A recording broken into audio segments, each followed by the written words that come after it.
Oui. Super. Super. Donc, bonjour à tous, bienvenue pour ce premier GeoPitch. On est très content de lancer ce nouveau format, donc avec cette première session qui sera dédiée sur des retours d'utilisation du LiDAR HD. Les GeoPitch sont organisés en partenariat avec l'IGN. Donc, pour cette première session, on va faire une rapide présentation rapide introduction de GeoPitch, donc moi du format et Sébastien Bourdeau de l'hygiène du contenu. Et puis donc nos deux pitchs d'aujourd'hui seront assurés par donc là, un premier par Sylvain Bardin, pardon, chef de projet SIG 3D à Métropole d'Aix-Marseille-Provence, et donc sur le jumeau numérique, l'utilisation du LiDAR HD pour le jumeau numérique de la métropole, et un deuxième pitch sur les îlots de chaleur et sur les zones climatiques locales, donc par Benjamin Piccinini du CEREMA Occitanie. Donc le format GeoPitch, qu'est-ce que c'est? Donc ça a été imaginé et puis voilà, co-construit avec partenariat avec l'IGN, donc l'IGN qui est un de nos partenaires privilégiés, un partenaire du CRIJ voilà, de longue date, et plus récemment, on a resserré nos liens sur différents formats, et donc celui-là, voilà, pour présenter des outils, des données, des usages, voilà, enrichir ses connaissances sur des thématiques communes et des sujets d'actualité. Et puis, donc, on a imaginé ça sur un format court et rapide, voilà, concis, pour pas prendre trop de temps, pour aller à l'essentiel. Donc, sur la pause midi, donc voilà, temps du café sur 45 minutes, avec, voilà, c'est un format de deux pitchs par session, avec du temps d'échange entre intervenants et participants, puis aussi entre participants, bien sûr. Donc voilà pour le format. Et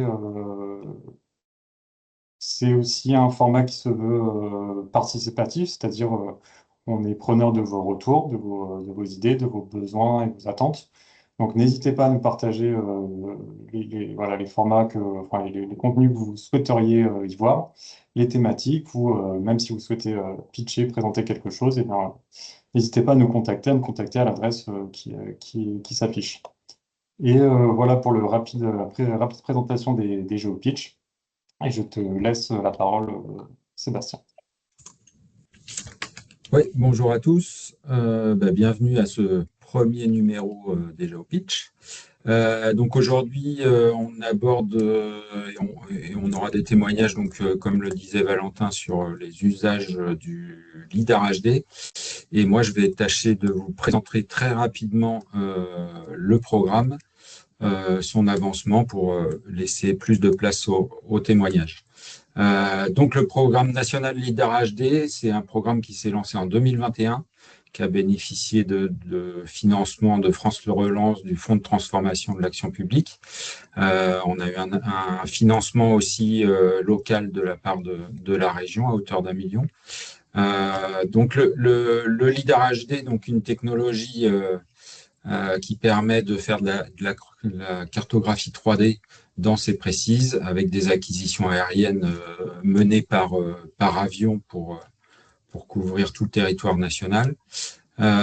Donc le principe rapide des impulsions lumineuses en proche infrarouge et à haute fréquence, et puis la génération de nuages de points qu'on traite ensuite pour obtenir des modèles numériques de terrain, de surface et de hauteur. Et puis, on a aussi de la classification sur les nuages de points. Je vous ai mis quelques chiffres, les chiffres remarquables sur le programme. Donc, 7000 heures de vol, 50 de travail, 70 millions d'euros, 10 impulsions par mètre carré. Ça, c'est pour le signal et la génération des nuages de points. Et puis, si tu veux bien passer à la prochaine slide, Valentin. Donc, sur l'avancement, on est à peu près à 90% d'avancement sur le programme national. Juste une précision sur notre région, elle a été une des premières couvertes, donc les acquisitions datent de 2021 et 2022. Et puis, je vous ai mis donc des liens, donc on partagera la présentation, je suppose, Valentin. Oui, Donc, j'ai mis des liens sur la nouvelle interface de diffusion qui est carte.gouv, où vous pouvez retrouver la diffusion des nuages de points, des modèles numériques de terrain, de surface, de hauteur, et tous les renseignements sur le programme LIDAR HD. Et donc, je laisse la place à la présentation sur les usages de ce LIDAR HD. Merci. et pour compléter juste aussi, donc c'est une première session, et je le rappellerai à la fin, mais donc il y en aura d'autres, et l'idée c'est d'en faire une par trimestre. Donc voilà pour cette première. Et effectivement, euh, la présentation a disparu, non? Oui, Oui, c'est bon, ok. Et ben on te laisse la main, Sylvain. Ça marche. Juste...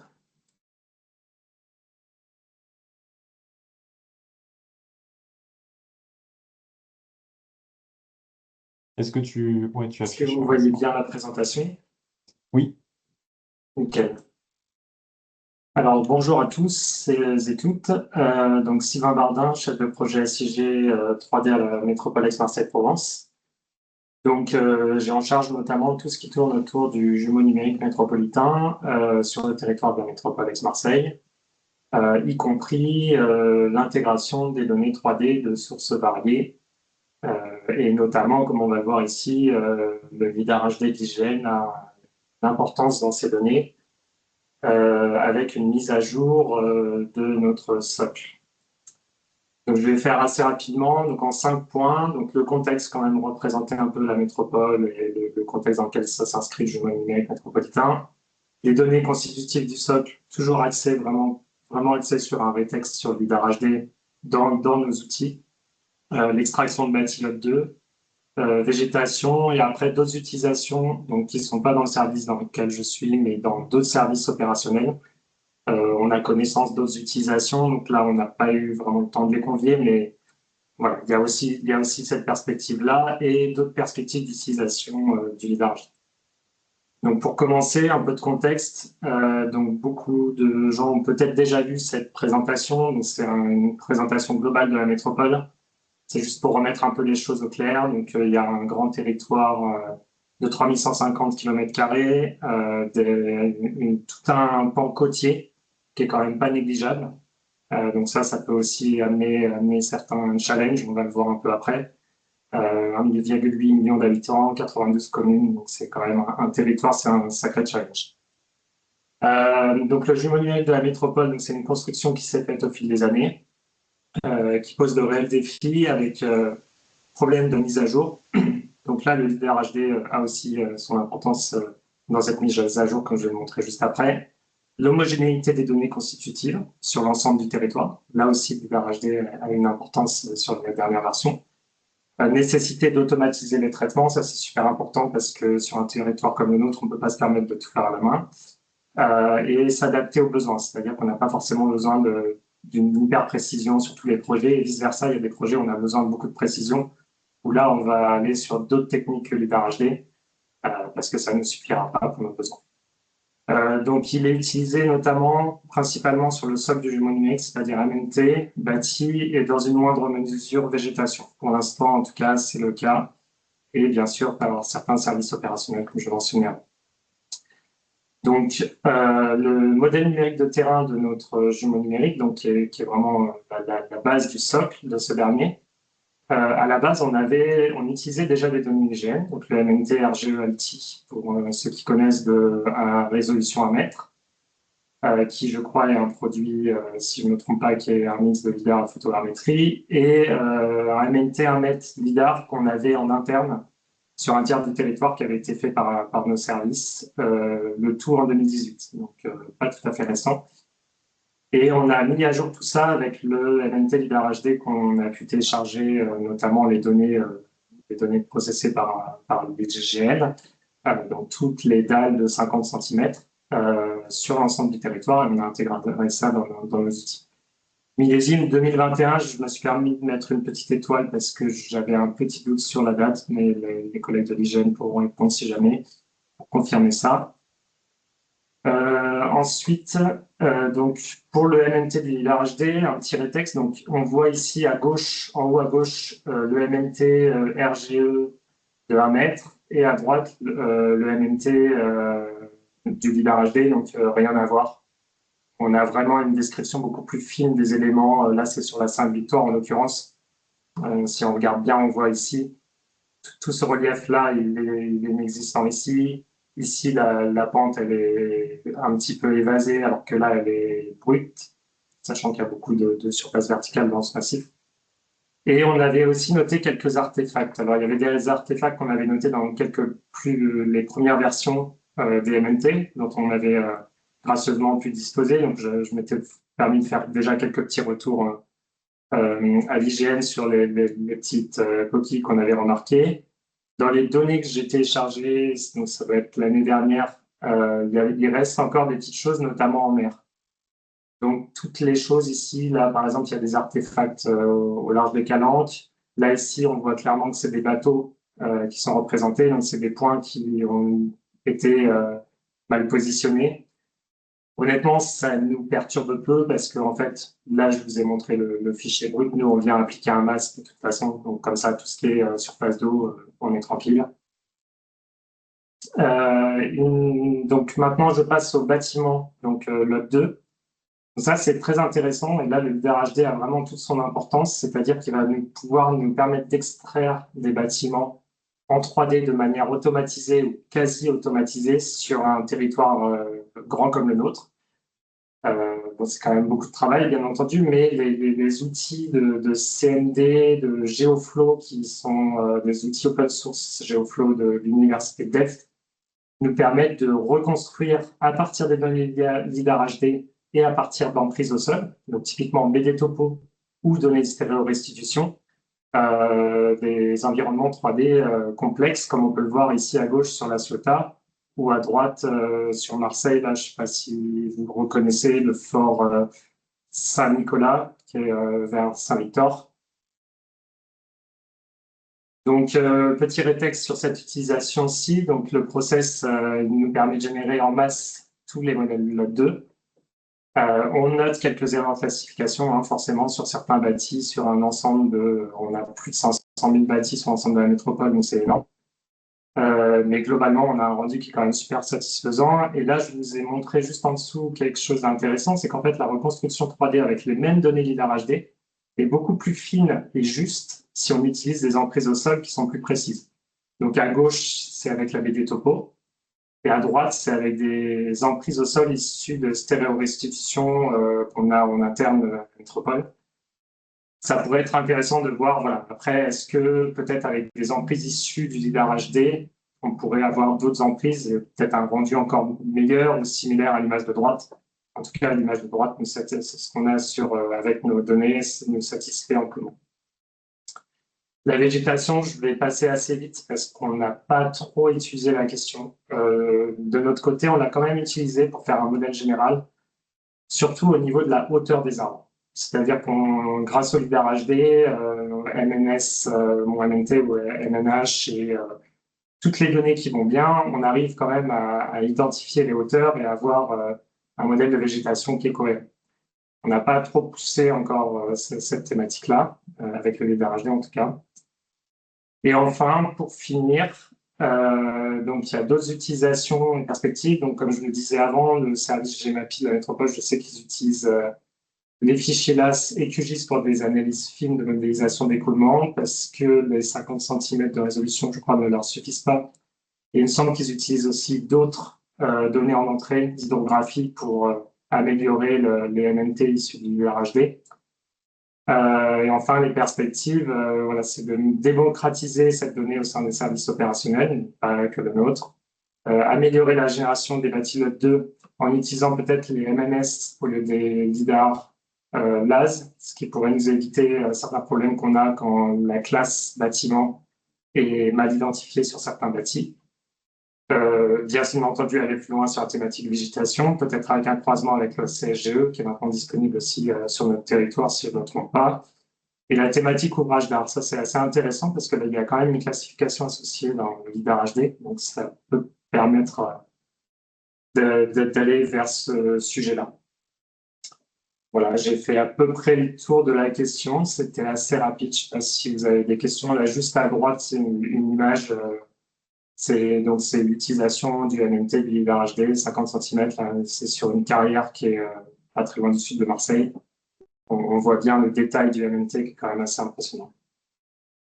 Merci beaucoup, Sylvain. Effectivement, j'avais demandé à Sylvain d'intervenir un peu tard, donc il a fait une présentation à la hâte, mais c'est très complet quand même. Donc merci beaucoup, Sylvain, pour cette présentation.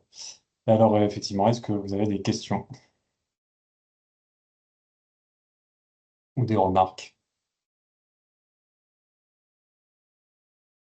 Stéphane? Oui, oui, merci Sylvain. J'en profite, hein, je suis le premier du coup. Ça lancera les prochaines. Une Oui. question sur tu parles de LOD 1, LOD 2, sur la partie bâtiment. On voit souvent passer LOD 1, LOD 2, BD Topo, enfin les bâtiments BD Topo. C'est quoi le lien ou est-ce qu'il y a une différence entre ces choses-là? Alors, je me permets de revenir à la slide en question. Voilà, ici.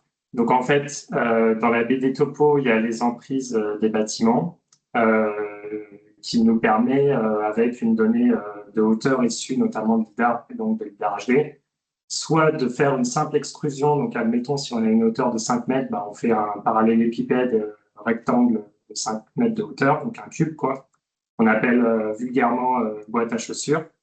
Soit on va plus loin avec des algorithmes spécifiques, dont l'algorithme de GeoFlow qui est fourni par l'université de Delft, qui vont pouvoir justement reproduire toute la donnée 3D comme on le voit ici. De lien avec la BD Topo que j'ai fait ici là, entre les deux images, c'est qu'à gauche, j'ai utilisé strictement les emprises issues de la BD Topo. À droite, des emprises qui sont issues en interne de stéréorestitution de données PCRS, donc fines.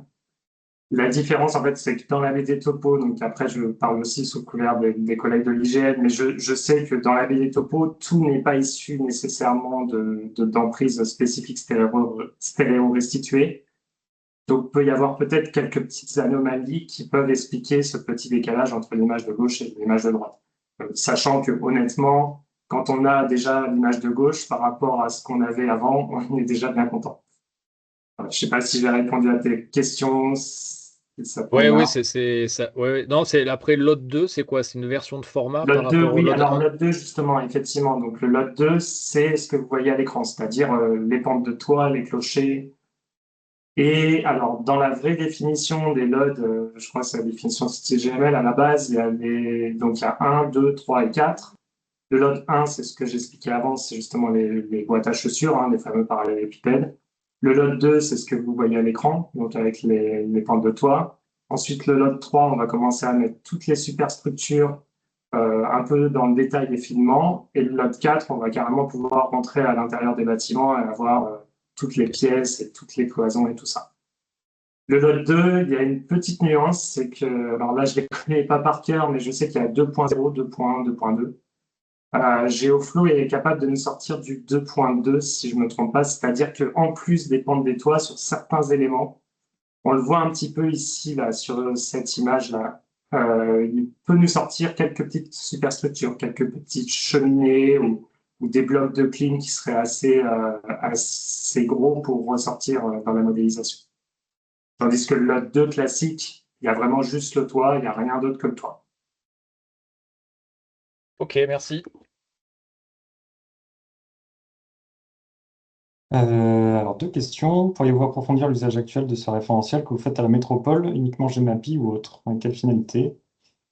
Alors, il y a plusieurs usages dans notre situation. Donc, effectivement, GMAPI, donc ils utilisent le LiDAR HD un petit peu de leur côté. Et notamment, comme je le disais, ils utilisent plutôt les nuages de points pour reproduire, pour avoir des MMT plus fins qu'à 50 cm. Et en plus, ils injectent des données d'hydrographie. De notre côté, une fois qu'on a la base que je vous montre, on peut en avoir plein d'outils derrière. C'est-à-dire que déjà, ça s'inscrit dans notre SIG métropolitain, qui est un SIG 2D et 3D. Donc, on va avoir une meilleure représentation des données 3D. Et après, ça va aussi dépendre des utilisateurs. Je sais qu'il y a des thématiques, notamment sur la thématique du cadastre solaire pour l'ensoleillement. Ça, c'est super important, surtout dans nos régions. Et en fait, le fait d'avoir Solidar HD avec cette petite moulinette qui nous permet d'avoir du lot 2, donc justement les pentes des toits, on va pouvoir être beaucoup plus fin dans notre analyse d'impact niveau solaire pour implanter des panneaux solaires, même pour tout ce qui est ombre, même juste pour faire une perspective et voir quelle va être la perspective d'un nouveau bâtiment. Bah, si on a un cube versus on a les pentes avec les toits, c'est quand même bien plus intéressant. Et après, on utilise aussi ces données-là sur les différents projets 3D qu'on a en cours, même si sur des projets 3D, comme je le disais en début de présentation, spécifiques, on va avoir tendance quand même à faire de l'acquisition spécifique de données en utilisant soit des capteurs terrestres, du lidar terrestre, du mobile mapping et des choses comme ça, voire des relevés drones. Mais cette base-là est quand même une base de travail qui est quand même très intéressante pour des besoins qui sont pas trop demandeurs. Donc, en termes de communication 3D, je parle. D'accord, merci. Et donc Philippe Bardet qui demande aussi s'il y a une utilisation avec Lito 3D en zone littorale. Alors nous, non, pour l'instant, on fusionne pas les deux. C'est une thématique qui est assez intéressante. Par contre, c'est vrai, on a un peu réfléchi à la question. Pour l'utilité qu'on en a, clairement, voilà, c'est pas envisagé, faute de temps aussi. Mais c'est vrai que ça pourrait être intéressant. Ça pourrait être intéressant parce qu'on pourrait avoir un socle encore plus fin, y compris sous-marin. Et après, en fait, on pourrait déjà enlever tous les problèmes qu'on peut avoir d'artefacts dans la mer. Mais ça, on l'enlève déjà en mettant un aplat, de toute façon, tout simple. Et on pourrait aller encore plus loin en ayant voilà, le relief sous-marin, c'est sûr. Ok. Et Sébastien, oui, une question et après on passera à un deuxième pitch. Alors moi, c'est pas une question, c'est par rapport à la question de Monsieur Bardet. J'ai juste des éléments de contexte en fait au moment où on a lancé où il y a les acquisitions LIDAR HD du programme national, notamment avec le CRIJ, on a essayé de voir s'il y avait une possibilité d'actualiser les données bathymétriques pour avoir quelque chose de continu et en termes d'actualité qui soit très proche. Bon, ça n'a pas pu se faire à l'époque parce que notamment le CHOM n'avait pas terminé le programme initial et ils sont mobilisés sur d'autres régions pour le moment. Donc cette question-là s'est posée d'une mise à jour ou d'une actualisation du litho 3D en lien avec le programme national LIDAR HD. Mais ça n'a pas pu se faire pour le moment. Je pense aussi, pour rebondir sur ce que tu dis, Sébastien, il y a vraiment un challenge un peu de coller, entre guillemets, une donnée terrestre avec une donnée bathymétrique, parce que les données sont pas forcément faites en même temps. Enfin, il y a plein de facteurs. Donc, c'est un peu un challenge, je pense, de combiner les deux aussi. Mais c'est quelque chose, voilà, je pense que c'est un sujet qui est super intéressant, effectivement, pour plein d'applications potentielles qui peuvent justement déborder sur la mer, hein, surtout dans nos régions, quoi. Mais oui, la question, on l'avait posée justement parce qu'on avait identifié avec le CRIJ des usages possibles et des besoins autour de la continuité terre-mer en données altimétriques. Très bien, je vous invite on pourra en reparler, continuer la discussion après la deuxième présentation. Comme ça, on garde le timing. Et Benjamin, tu peux prendre la main. Vous pouvez changer aussi Euh, dans la conversation, hein, par écrit. donc Et oui, bonjour Sylvain a une petite à question. tous. Ah, oui, le temps que je partage mon écran, n'hésitez pas. Ouais, existe-t-il des tutos sur l'outil GeoFlow? Alors oui, il y a tout un répertoire web qui existe, qui explique un peu comment on l'utilise. Après, je ne vous cache pas que c'est un petit peu de la prise en main, mais il y a des choses qui existent. Je peux vous envoyer les liens dans la conversation. Je vous les retrouver, je vous les envoie dans la conversation. Super, merci Sylvain. Benjamin, nous t'écoutons. Donc oui, bonjour à toutes et à tous. Donc Benjamin Pixinini, moi je suis responsable d'études en observation satellitaire au sein du pôle satellite du CEREMA, donc qui en l'occurrence est basé à Toulouse. Donc, je ne suis pas vraiment en PACA, mais bon, j'interviens quand même, parce qu'on est pôle national, donc on intervient à travers toute la France. Et donc, je vais vous faire un retour d'expérience de l'usage que nous, on peut en faire au sein du CEREMA. Donc là, je vais cibler sur la thématique surchauffe urbaine, mais je sais qu'il y a plein de collègues qui l'utilisent sur d'autres thématiques. Alors, c'est notamment utilisé pour de la modélisation hydraulique. Donc ça, d'ailleurs, c'est surtout porté par les collègues d'Aix. On peut aussi l'utiliser pour le suivi de la végétation urbaine, le suivi du littoral, enfin bref, voilà, plein de thématiques. Et donc moi, en l'occurrence, je vais plutôt me concentrer sur la partie surchauffe urbaine et notamment son utilisation dans le cadre de la cartographie des LCZ, donc Local Climate Zone ou zone climatique locale. Donc pour faire simple, ces LCZ, en fait, c'est un référentiel international donc, qui a été défini par Stewart et Hawke en 2012. Et l'objectif de ce référentiel, c'est de décrire le territoire à échelle moyenne. Donc, en gros, on va étudier des îlots, des polygones de 200 mètres de rayon minimum. Et on va classer ce territoire en fonction de 17 classes que vous avez ici. Donc, 10 classes qu'on va dire bâties, parce qu'il y a des surfaces bâties dessus. Et 7 classes non bâties ou naturelles. Et en fait, ces 17 classes sont obtenues par croisement de 10 indicateurs, donc des indicateurs qui sont liés à la fois à la morphologie urbaine, donc le facteur de vue du ciel dont je vais parler plus précisément tout à l'heure, le rapport d'aspect, la hauteur des éléments de rugosité, donc en gros c'est tout ce qui constitue le sursol, notamment les bâtiments et les arbres, et la classe de rugosité du terrain. Des indicateurs liés aussi à l'occupation du sol, donc sur le taux de surface bâtie, de surface imperméable et de surface perméable. Et après sur les propriétés thermophysiques, donc notamment la conductivité thermique de surface, l'albédo de surface et aussi les flux de chaleur anthropique. Et donc nous, du coup, cette donnée LCZ, on l'utilise en tant qu'outil de diagnostic de l'ICU, îlot de chaleur urbain, pour accompagner les collectivités. Donc il y a plusieurs méthodes de diagnostic de ce phénomène d'ICU. Et en fait, elles se rangent dans le grand groupe de ce qu'on appelle les analyses simplifiées par classement géoclimatique. Et donc l'objectif de ce grand groupe de méthodes, c'est de localiser les formes urbaines les plus sensibles. Donc voir les îlots où on va avoir une forte densité de bâtiments hauts, avec des surfaces très imperméables et très peu de végétation. Et donc, du coup, il faut avoir en tête qu'on n'est pas sur de la mesure physique du phénomène comme on peut l'avoir avec des thermographies infrarouges ou de la modélisation. Voilà, là, pareil, si vous voulez en savoir plus, j'ai mis le lien. Donc, ça, c'est le lien du référentiel original de Stewart et Hawke. Et donc, au CEREMA, avec l'aide de la DGLN, on a pu faire une production nationale de cette donnée LCZ.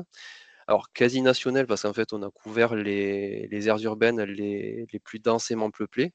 Donc, en l'occurrence, ça recouvre 88 aires urbaines de plus de 50 000 habitants en France métropolitaine pour l'instant. Donc voilà, après vous avez quelques chiffres, ça représente environ 12 000 communes, 167 000 km² pour 44 millions d'habitants qui sont couverts, donc ça fait quand même les 2 tiers de la population. Donc ces données-là sont téléchargeables gratuitement sur DataGouv avec une livraison par aire urbaine. Vous pouvez aussi directement les visualiser sur notre portail Cartagène et vous aurez du coup accès avec à des statistiques communales sur les surfaces par typologie LCZ et par population par typologie LCZ.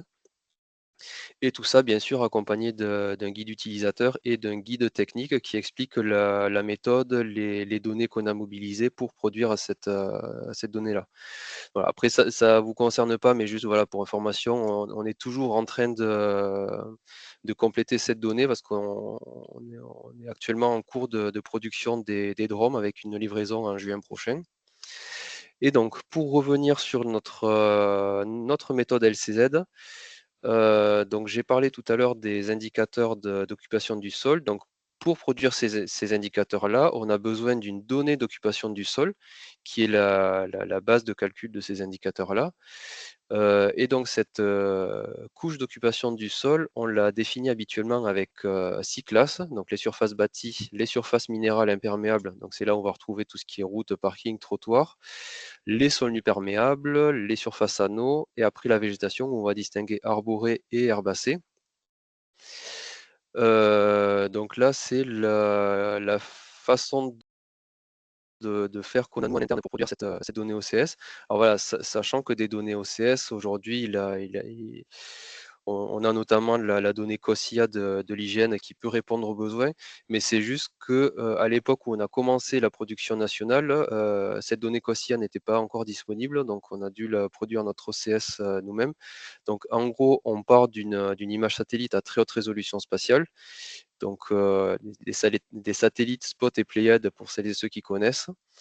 On va enrichir cette image avec des informations, donc soit sur la radiométrie avec des indices type NDVI, NDWI2 pour caractériser l'eau et la végétation, ou des informations liées justement à la 3D du territoire. Et c'est là que va intervenir le lidar HD pour pouvoir générer, enfin pas générer parce qu'aujourd'hui il existe déjà, mais de pouvoir récupérer le MNH, le modèle numérique de hauteur. Donc ensuite, voilà, on va construire nos échantillons d'apprentissage, on va entraîner un modèle, on va classifier et on va post-traiter sur les résultats si on en a besoin. Et donc, pourquoi on utilise aujourd'hui le lidar HD?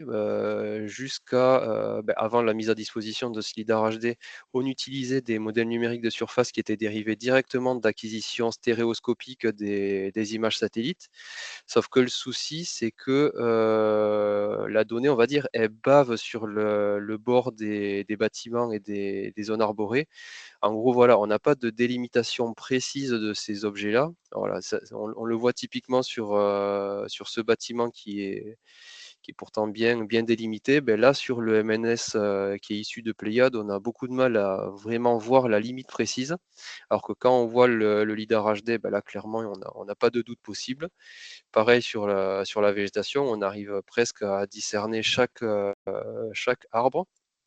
Donc pour nous, c'est vraiment une plus-value d'avoir cette information très précise. Et du coup, voilà, le MNH qui en résulte derrière, il suit parfaitement les structures verticales de ces objets, que ce soit bâtiment ou arbre. Donc là, voilà, on a l'exemple de la cathédrale Saint-Étienne à Toulouse, où voilà, clairement, la façade verticale, elle est très bien définie ici sur ce MNH-là, chose qu'on n'aurait pas sur le MNH issu des images satellites. Et donc le résultat derrière, c'est que ça nous permet d'avoir une meilleure définition des objets et surtout de leur contour. Et derrière, du coup, on va avoir un modèle IA qui va être beaucoup plus robuste et par conséquent une classification beaucoup plus fine et précise. Donc voilà, là, c'est juste un exemple de classification qui s'est focalisé sur les bâtiments et les routes. Et voilà, on voit très bien les limites des bâtiments qui sont bien délimitées. Donc voilà, on se rapproche énormément de la BD Topo, c'est quasiment superposable, à la différence qu'avec l'image satellite, on peut avoir une donnée qui est un peu plus récente et donc potentiellement compléter la BD Ortho la BD Topo qui elle dépend de la BD Ortho pour laquelle on peut avoir jusqu'à 3 ans de retard. Donc voilà, ça nous permet d'avoir une mise à jour de cette donnée-là.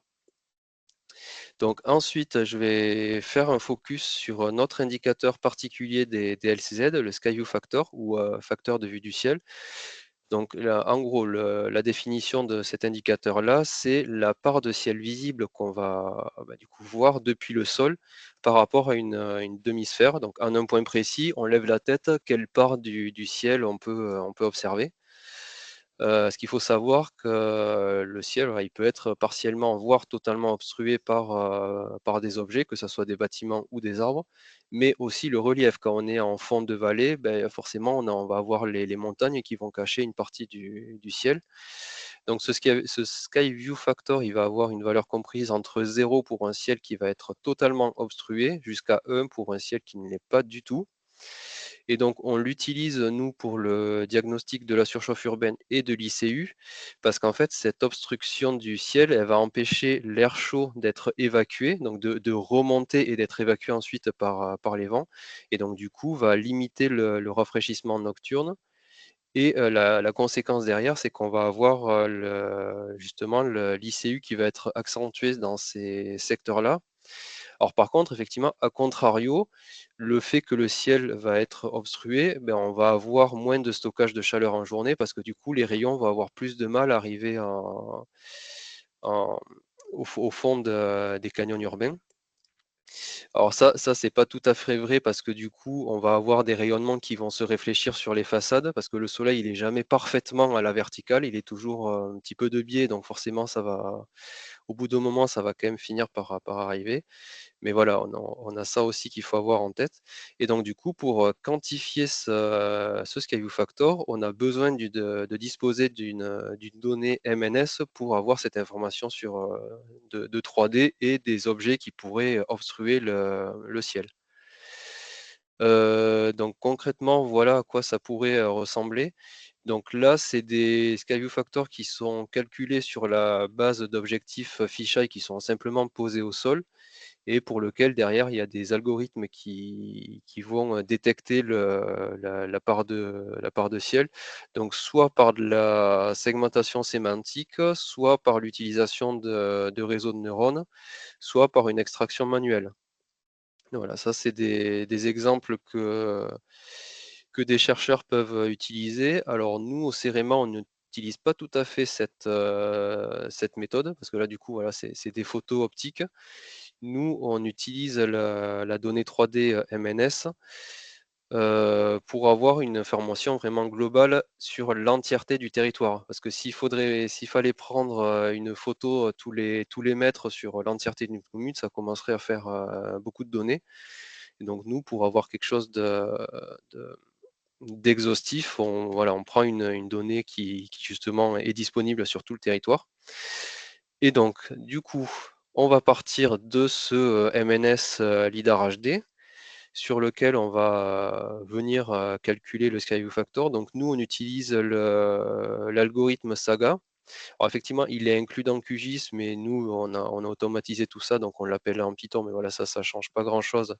D'ailleurs, si vous voulez en savoir plus sur cet algorithme Saga, je vous ai mis le lien là aussi. Donc on obtient une cartographie comme celle-ci.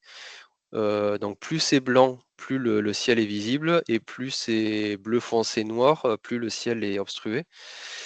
Ensuite, ce qu'on vient faire derrière, c'est qu'on va récupérer une OCS. Donc là, j'ai mis l'exemple de COSIA, mais on pourrait aussi utiliser le nuage de points classifié du LIDAR HD, qui pourrait répondre parfaitement à ce besoin-là. Et on va construire un masque de sursol parce que l'objectif, ça va être de supprimer ces valeurs de Skyview Factor sur ces masques sur sol, parce qu'en fait, le Skyview Factor sur ces points-là n'est pas calculé au niveau du sol, il est calculé au niveau du point haut de l'objet. En gros, quand on a un piéton qui se balade dans la rue et qui regarde le ciel, il est au sol, il n'est pas en haut d'un arbre. Et donc, pour corriger ce problème-là, on va appliquer ce masque et du coup, on ne va garder voilà, vraiment que les. Ben là, on est en centre-ville de Toulouse, donc on va vraiment garder que les rues. Et la même chose sur une zone un peu plus ouverte, donc au niveau du stadium où on a les deux bras de la Garonne qui l'entourent, on va appliquer voilà, ce même masque. Et donc du coup, on va avoir ce raster-là de Skyview Factor. Mais après, si on veut l'étudier dans le cadre du référentiel LCZ, ce qu'on va devoir faire, c'est moyenner ce Skyview Factor-là à l'échelle de nos fameux îlots d'études de 200 mètres de rayon. Donc là, effectivement, je ne l'ai pas représenté parce que tel quel, en fait, on peut l'utiliser pour se rendre compte déjà de, comment dire, de l'obstruction du ciel quand on se place à l'échelle du piéton qui se balade dans la ville. Donc voilà rapidement l'usage qu'on peut nous en faire sur la thématique de la surchauffe urbaine au sens large. Et du coup, si vous avez des questions, je suis à disposition. Merci beaucoup, Benjamin, pour cette présentation très intéressante. Je ne connaissais pas du tout ce Sky Factor, comme plusieurs personnes, j'imagine. Très, très intéressant. Alors, François, oui. Oui, merci. Question sur le Skyview Factor, j'ai pas très bien saisi. Donc c'est la position, voilà. On prend au point haut, donc pour les bâtiments, c'est en haut des bâtiments, mais dans les espaces des places arborées, on se place en haut de l'arbre ou en bas de l'arbre, et dans ce cas-là aussi, est-ce qu'il y a un facteur saisonnier? Parce qu'il y a il y a des périodes où il y a moins de feuilles que d'autres, et on voit mieux le ciel. Oui, effectivement. Alors, nous, quand on fait le calcul du Skyview Factor, en fait, on se place au niveau du piéton qui est dans la rue. Donc, c'est pour ça, en fait, qu'on applique ce masque sur sol pour en gros supprimer toutes les valeurs de Skyview Factor qui ont été calculées justement sur les sommets des bâtiments ou les sommets des arbres. Parce que du coup, le piéton, c'est très rare qu'il se balade sur les toits des bâtiments ou en haut des arbres. Donc on calcule vraiment à l'échelle de la rue, de là où le piéton peut se déplacer. Et D'accord, pour l'autre question sur la saisonnalité, non, c'est vrai qu'on n'en prend pas forcément compte.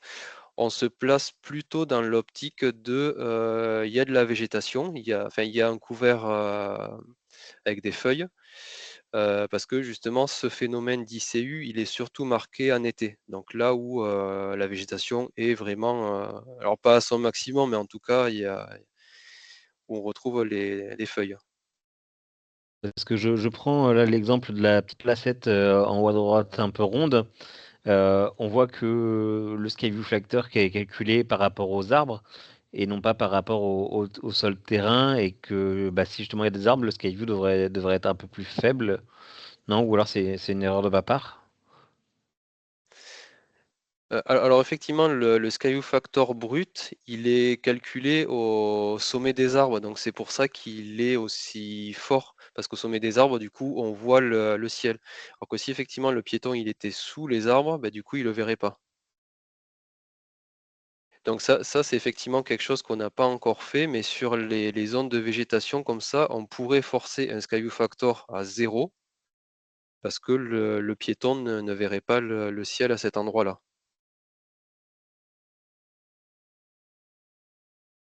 Ok, merci.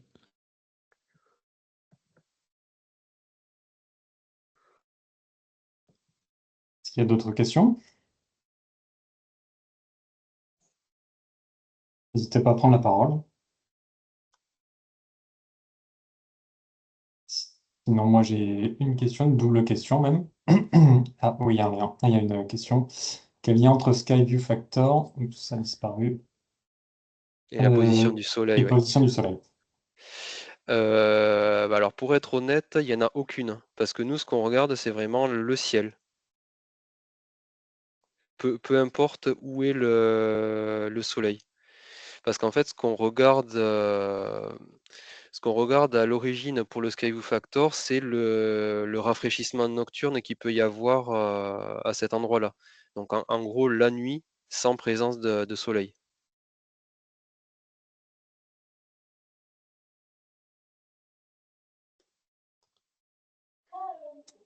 Ok. Et donc là, l'intérêt d'avoir la végétation, c'est ça peut empêcher la végétation, peut empêcher ce rafraîchissement.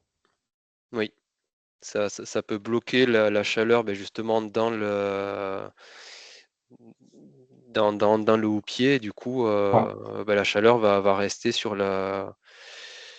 sur les premiers mètres de la rue. Ok. Donc ouais, ma question, c'était est-ce que du coup, il y a un cas d'utilisation avec la métropole de Toulouse. Est-ce que ils ont pris ça, vous travaillez avec eux? Est-ce que justement ça donne des idées à la métropole de Marseille? Est-ce que ça peut, Sylvain, est-ce que ça peut être intégré ou c'est déjà intégré peut-être chez vous. De mémoire, on a déjà utilisé ces données-là. Alors, tout le process, comme ça, je ne suis pas sûr, mais on a déjà utilisé dans un projet sur l'identification des copropriétés en zone de surchauffe, de mémoire. Donc, on a déjà été amené à utiliser les données LCZ. Je crois me rappeler que justement, s'approprier cette donnée-là n'avait pas été si simple. C'est quand même assez technique. Pas en termes de données, mais de qu'est-ce que ça signifie, ces données, qu'est-ce qu'on affiche. Mais ça avait été utile, on était content d'avoir cette donnée à disposition. Donc merci le CEREMA. Alors effectivement, quelque chose que j'ai pas précisé, mais dans la production nationale, donc ce qu'on a mis à disposition sur DataGouv, il n'y a pas cet indicateur SkyView Factor. Parce que justement, on a révisé la méthodo avec les indicateurs que proposait Steve Arteoc. On ne les a pas tous retenus pour plusieurs raisons. C'est qu'il y en avait qu'on trouvait redondants, ils n'apportaient pas d'informations. Mais surtout, le point bloquant, c'est qu'on n'avait pas les données pour les calculer à l'époque. Et c'était le cas notamment du SkyView Factor parce qu'à l'époque, on n'avait pas de MNS à l'échelle nationale. Alors aujourd'hui, entre le LIDAR HD et le MNS Corel issu de la BD Ortho, on a cette information-là. Mais au début de la production nationale, comme on n'avait pas ça, c'est vrai qu'on a un petit peu écarté cette